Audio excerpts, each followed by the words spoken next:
face was affixed to the chip in its left breast. Medals and battle ribbons have no place on the uniform, nor in the Imperial military. The Emperor was scornful of commendations for sand or pluck. Where another leader might wear garments of the finest synth silk, the Emperor favored robes of black patterned sade cloth, often concealing his face within the cowl, furtive, exacting, ascetic. More to your liking?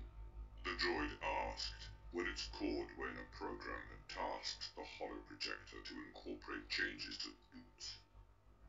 Better, Tarkin said, except perhaps for the belt. Center an officer's disc on the buckle and a matching one on the command cap. He was about to elaborate when a childhood recollection took him down a different path, and he snorted in self-amusement. He must have been all of 11 at the time, dressed in a multi-pocketed vest he thought the perfect apparel for what he had run the markings through the database. Let's see if we can't determine whom we're dealing with. Tarkin turned back to Cassell. Did they arrive on their own, or launch from the attack ship? Delivered, the commander said. Without turning around, Tarkin said, has this Thon provided holobit or coordinates for the vessel that brought the starfighters? Holovid, sir, someone said. But we only got a quick look at it. Replay the transmission, Tarkin said. A separate holotable projected a blurry, blue-tinted image of a fan-tailed capital ship with a spherical control module located amidships. The down-sloping curved bow and smooth hull gave it the look of a deep-sea behemoth. Tarkin circled the table, appraising the hologram. What is this thing? Begged and borrowed, sir, someone reported. Separatist-era engineering more than anything else. The central...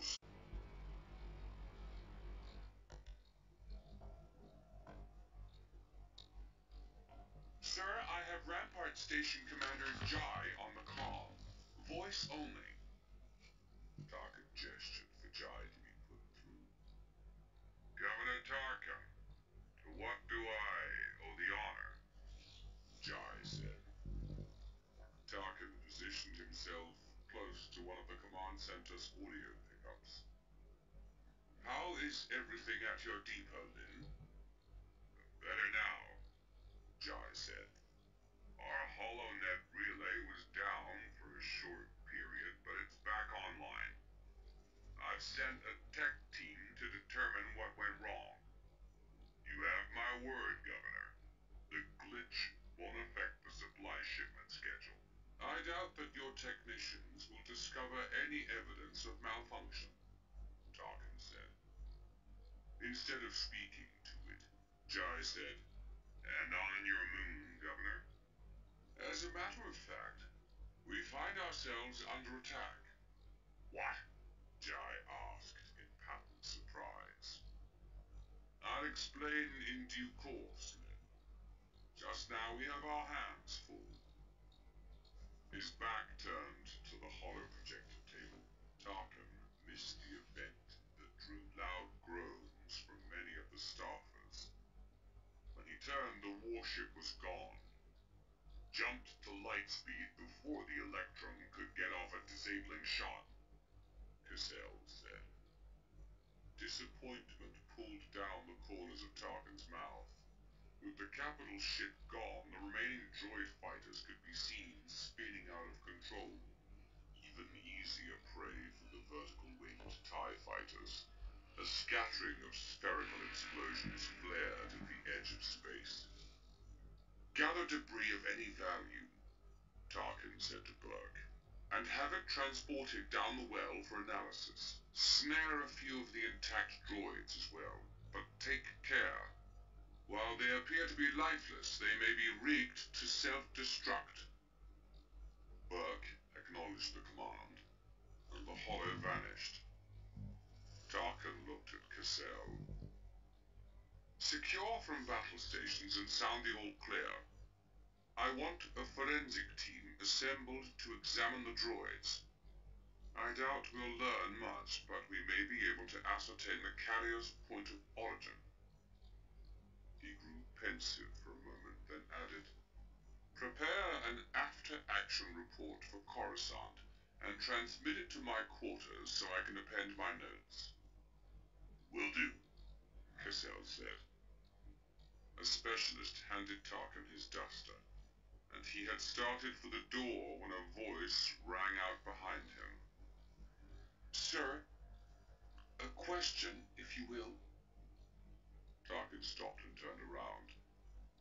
Ask it. How did you know, sir? How did I know what, Corporal? The young, brown-haired specialist gnawed at her lower lip before continuing. That the hollow transmission from Rampart Station was counterfeit, sir. Tarkin looked her up and down. Perhaps you'd care to proffer an explanation of your own.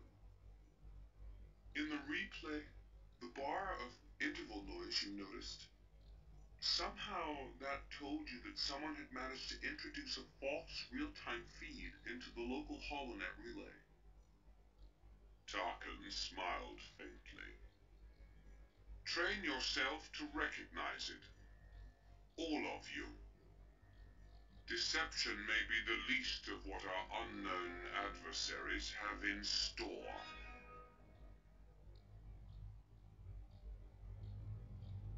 Chapter 3. Cold Case. In Sentinel's maintenance hangar, Tarkin paced the length of a high blast-proof partition. The storm had blown through and the base had resumed normal operations, but many of the soldiers and specialists were still parsing the fact that Sentinel had come under attack. For the youngest among them, recruits or volunteers, it was the first action they had ever seen.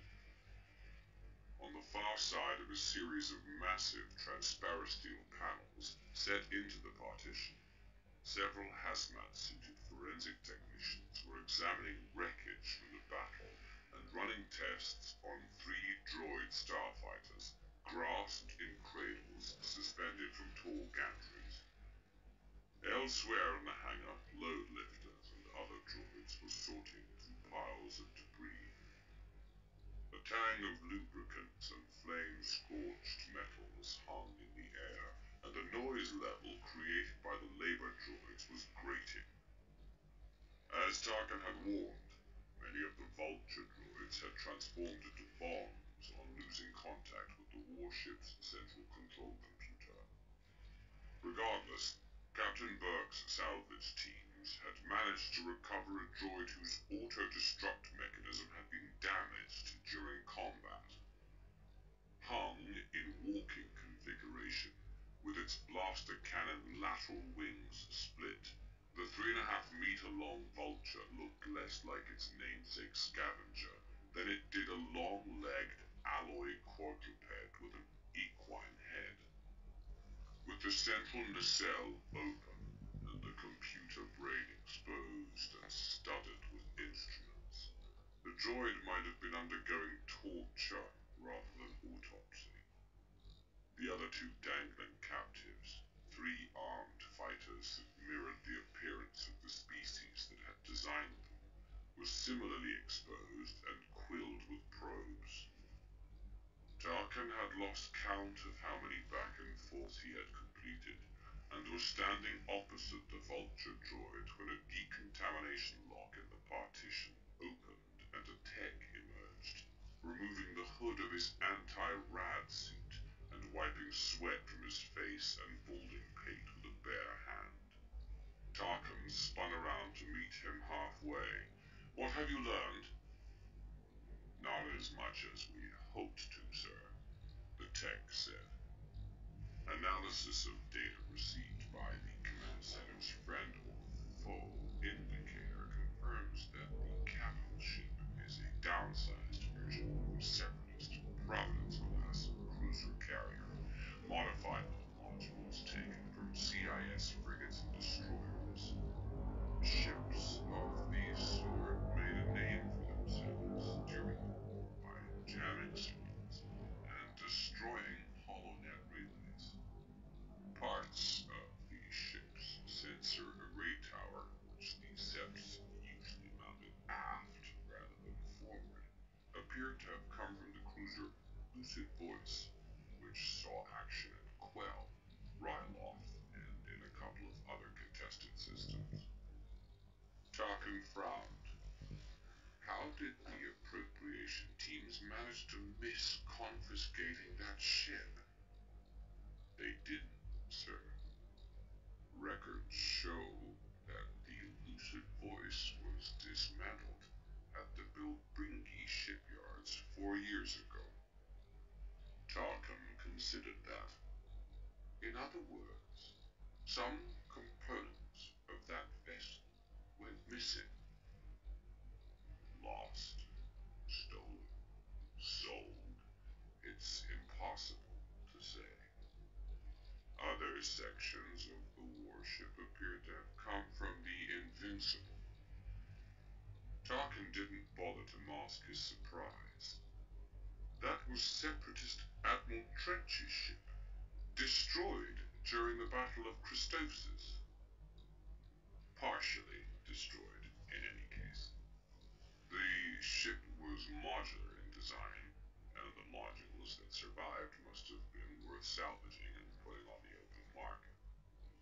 Parts dealers in the Outer Rim are desperate for supplies, so the modules may have ended up in the Tyon cluster or the like. The tech removed his other elbow-length glove and wiped his face again.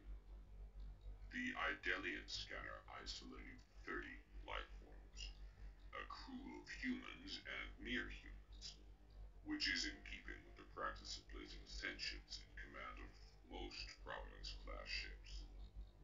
But for a ship of that size and armament, 30 sentients is virtually your definition of a skeleton crew.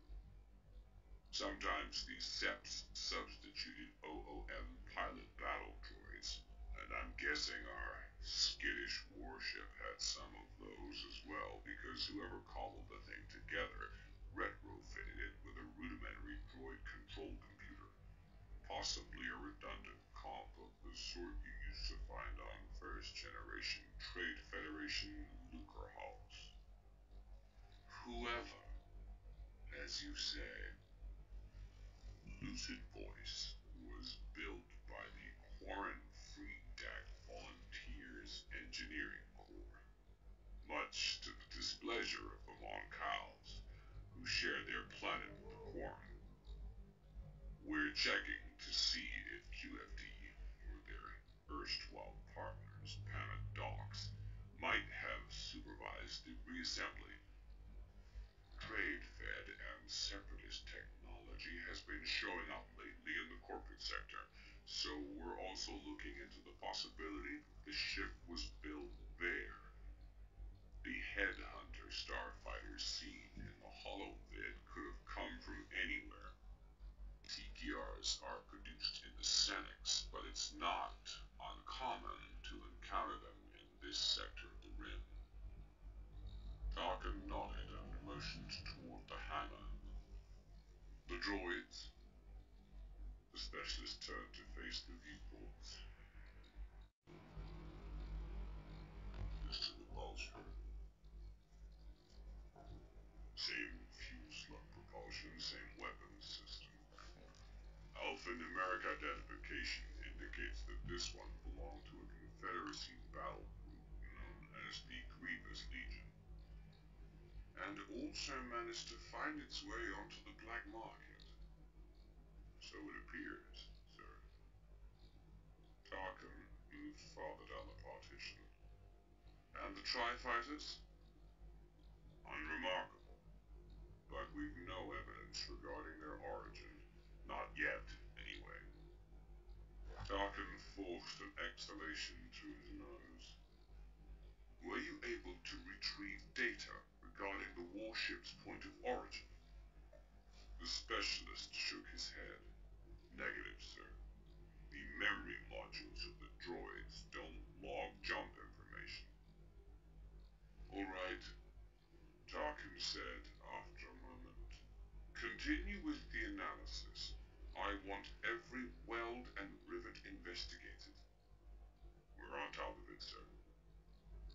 The tech pulled the hood back over his head, slipped his hands into the long gloves, and disappeared through the lock. Tarkin watched him enter the hangar, then resumed pacing, replaying the attack in his mind. Harassment of Imperial installations by pirates and malcontents was nothing new, but in almost all cases the assaults had been hit-and-run sorties, and none had taken place so close to heavily defended Geonosis. The counterfeit real-time holotransmission had been designed to draw ships from Sentinel to Rampart Station in the hope of leaving the former vulnerable. But the attack was clearly calculated to be suicidal from its inception. Even if he had dispatched the Electrum to the marshalling station, even if he had been taken in by the distress call and dispatched half his flotilla, the energy shields and laser cannons that protected Sentinel would have been sufficient to ward off any strikes, let alone from droids. The warship seen in the holovid the attackers had transmitted through the local holonet relay had shown up at Sentinel, but where were the modified starfighters, which had to have been flown by living pilots? Despite being crewed by sentients, the mysterious cruiser hadn't discharged any of its point defense or ranged weapons. If destruction of the base was the goal, why hadn't whoever was behind the attack used the ship as a bomb by reverting from hyperspace in closer proximity to the moon? Planetary bodies larger than Sentinel had been shaken to their core by such events. Equally worrisome was the question of how the counterfeiters had known about Lieutenant Thrawn, whose recent posting to Rampart should have been top secret. The creators of the false holovid had been able to improvise by transmitting a real-time hologram of the young officer in response to Tarkin's order that he show himself. Was Thrawn involved in the conspiracy? Or had the attackers merely doctored existing footage of him, lifted perhaps from the public holonet or some other source? As troubling as it was to accept that the locations of Sentinel and Rampart bases had been compromised, he still couldn't make sense of the attack itself. What would pirates or privateers stand to gain by launching an ill-fated drone attack? What, for that matter, would political dissidents stand to gain? Was it a case of vengeance? One group fit the bill. The droid Gotra, a lethal band of repurposed battle droids with what some considered legitimate grievances against the Empire for having been abandoned after their service during the Clone Wars. But recent intelligence reports stated that the droid Gotra was still confined to an industrial complex in the bowels of Coruscant, serving as muscle for the Crimora crime syndicate in robberies, protection, kidnapping, illegal salvage, and extortion. It was possible that the Gotra was branching out. It was even possible that the group had learned about Sentinel Base, but it was unlikely that the droids would make use of obsolete weapons to send a message to the Empire. Tarkin shook his head in aggravation. In part, the deep space base mobile battle station was meant to put an end to harassments of any sort, whether driven by greed, political dissent, or revenge for acts committed during the Clone Wars or since. Once everyone in the galaxy grasped the weapon's capabilities, once the fear of Imperial reprisal took hold, discontent would cease to be a problem. But just now, and notwithstanding the covert nature of the Geonosis project, the Imperial Security Bureau and Naval Intelligence were continually trying to quash rumors and prevent information leaks. In the 3 years Tarkin had been commanding Sentinel and hundreds of nearby supply and sentry outposts, as well as administering a vast slice of the Outer Rim, no group had been successful in penetrating Geonosis space. The chance that that could change shook him to the core. If establishing the identity of Sentinel's enemies was already proving daunting, getting to the truth of the battle station's origin was nearly impossible. Everyone, from celebrated ship designers to gifted engineers, wanted to take credit for the superweapon. Tarkin himself had discussed the need for such a weapon with the Emperor long before the end of the Clone Wars. But no one outside the Emperor knew the full history of the moonlit-sized project. Some claimed that it had begun as a separatist weapon designed by Geonosian Archduke Poggle the Lesser's hive colony for Count Dooku and the Confederacy of Independent Systems. But if that was the case, the plans had to have somehow fallen into Republic hands before the Clone Wars ended, because the weapon's spherical shell and laser-focusing dish were already in the works by the time Tarkin first set eyes on it, following his promotion to the rank of Moff, escorted to Geonosis in utmost secrecy by the Emperor himself. All the same, he had no compelling reason to solve the enigma of the battle station's beginnings. What bothered him was that, compliant with a strategy that no base commander, Moff, Admiral, or General should have unrestricted access to information regarding shipments, scheduling, or construction progress, no single person was in charge of the project, unless of course the Emperor was considered to be that person. But the Emperor's visits had been few and far between, and it was anyone's guess just how much information was getting past the Imperial Ruling Council the Moffs and others answered to, and actually reaching the Emperor's ear. Certainly he was being briefed. Briefings were no longer enough. The project had reached a point where it had to rely on countless suppliers, and though each was being kept in the dark regarding the final destination of their contributions, millions of beings, perhaps tens of millions of beings galaxy-wide, were now involved with the battle station in one capacity or another. Yes, the project required the on-site presence of a think tank of scientists, weapons specialists, and habitat architects. But what did any of them know about protecting the station from saboteurs?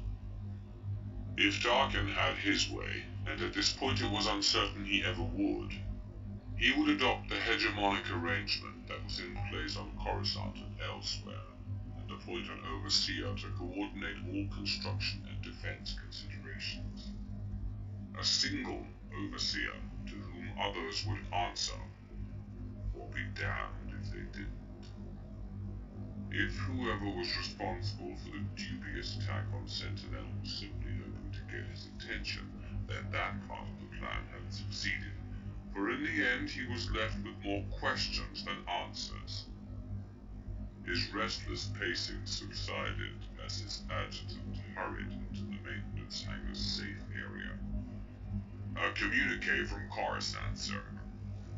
Tarkin assumed that it was military intelligence responding to the after-action report he had filed, and said as much. No, sir. Higher up the chain of command. Tarkin arched an eyebrow. How high? Nosebleed altitude, sir. Tarkin stiffened slightly. Then I'll take the transmission in my quarters. Where Tarkin's own uniformed holopresence had stood 2 days earlier, the holotable now projected a towering apparition of Vizier Mos Amida, swathed in rich maroon robes, the cyan tint of the holofield darkening with Chagrian's natural blue pigmentation. From bulging extrusions of flesh on either side of Amida's thick neck dangled tapered horns that matched the pair crowning his hairless cranium. We trust all is well at Sentinel Base, Governor. Tarkin couldn't be certain if or how much Amida knew about the recent attack. On